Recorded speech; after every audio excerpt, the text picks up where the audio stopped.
തറാവീഹ് എന്ന പദത്തിൻ്റെ അർത്ഥം വിശ്രമം.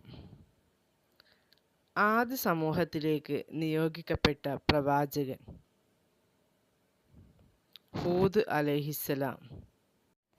എൻ്റെ രക്ഷിതാവേ, എനിക്ക് നീ അറിവ് വർദ്ധിപ്പിച്ചു നൽകണമേ എന്ന പ്രാർത്ഥന ഏത് ആയത്തിൽ?